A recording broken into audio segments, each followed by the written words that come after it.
Welcome back mga kaaldab. Ito na naman po ang inyong lingkod, si Mr. Destiny. At syempre magbibigay na naman po tayo ng pinakamainit na update po ngayon sa social media. Ito yung pinaka-latest na mga nangyayari ngayon sa Instagram, sa Twitter at sa Facebook.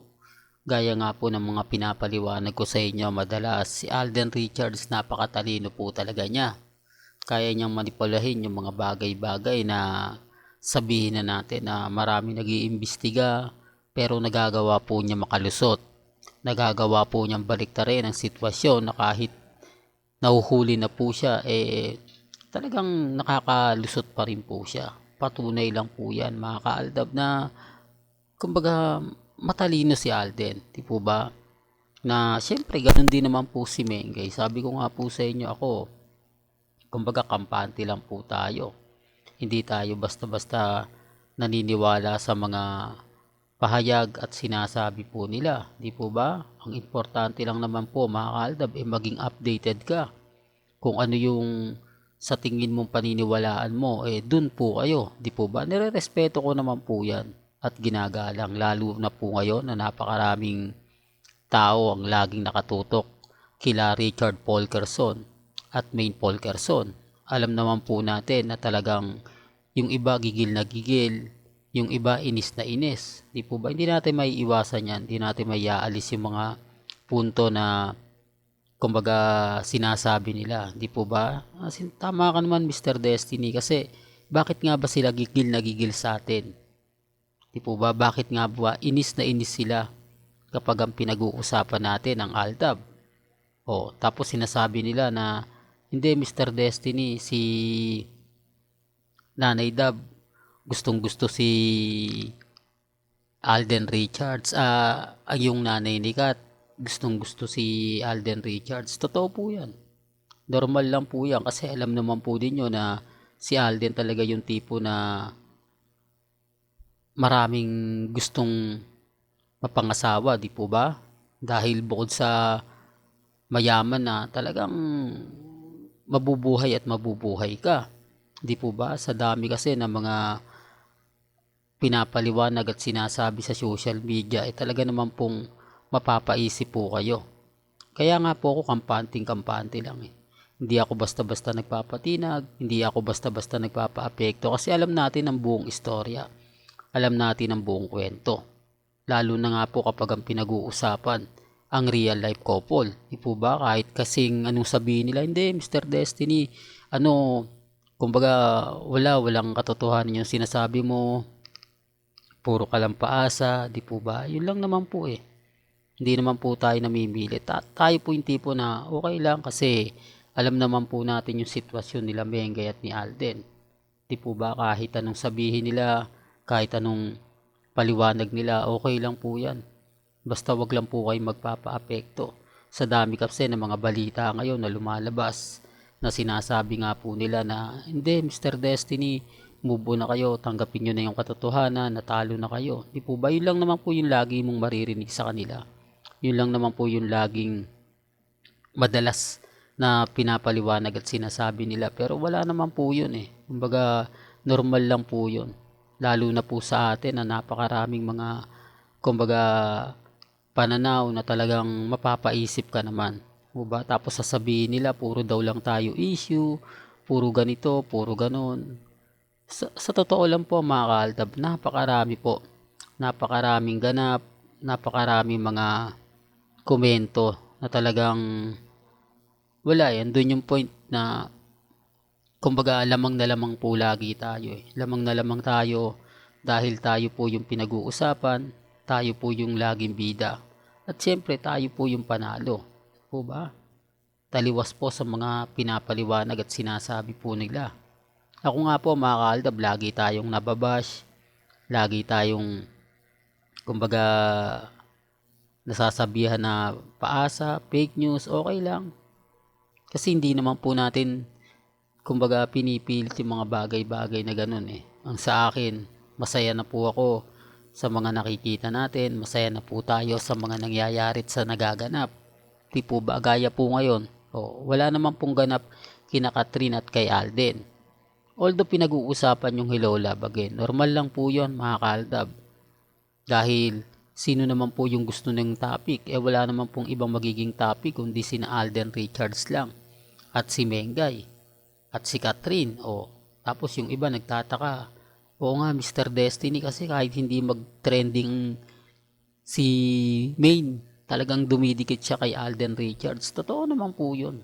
Hindi nila po pwedeng sabihin na hindi totoo yun. Fake news yun, sasabihin nila. Wag po kayong padadala. Kasi alam naman po natin ang buong istorya. Alam naman po natin ang buong kwento. Lalo na po ngayon na talagang ramdam po natin yung presensya nila Mengay at ni Alden. Ramdam natin yung presensya na lagi nilang sinasabi at lagi nilang pinapaliwanag. Di po ba? Bagamat maraming mga kwento po lumalabas, maraming mga kwento na hindi maganda, hindi kaaya-aya na napapanood natin, nababasa natin. Di po ba? Tapos yung iba sinasabi nila, Mr. Destiny, remind ko lang po sa inyo, saan nga po ba si Mengay nung weekend? Ano nga po ba yung ginagawa ni Mengay nung weekend? Sabi nga po nila mga kaaldab, nandun daw po ito sa birthday celebration ni Chamito at ni Maha. Pero kung mapapansin nyo mga kaaldab, late post lang naman po yun eh. Di po ba? Hindi naman po pwedeng laging naandon. At sinasabi nila na kumbaga keso ganito, keso ganon.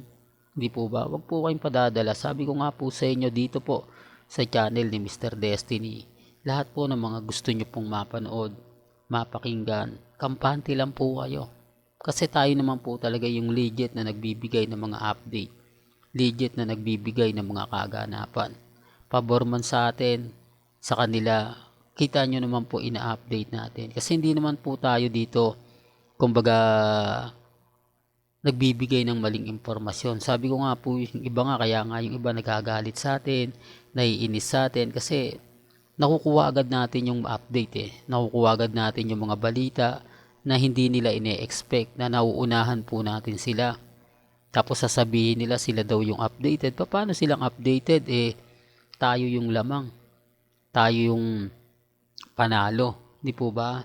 Malalaman mong updated sila kapag marami silang sinasabi na keso ganito, keso ganon. Ramdam mo yung pagkakainis nila. Ramdam mo na naiinis sila sa mga sinasabi natin. Ramdam mo na apektado sila sa mga pinapaliwanag natin.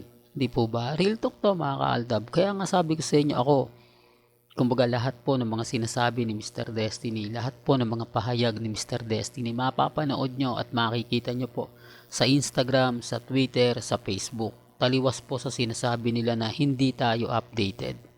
Huwag po kayong maniniwala doon. Updated po si Mr. Destiny at lahat po ng mga napapanood ninyo, nababasa, nakikita, at umaayon po ito sa social media. Hindi po ito gawa-gawa lang po ni Mr. Destiny, kasi nababasa naman po nila. Sabi ko nga po sa inyo, di po ba, nagtitrending si Main, nagtitrending si Alden.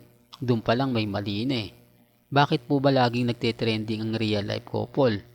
Bakit nga po ba madalas na kumbaga umaayon sila sa isa't isa?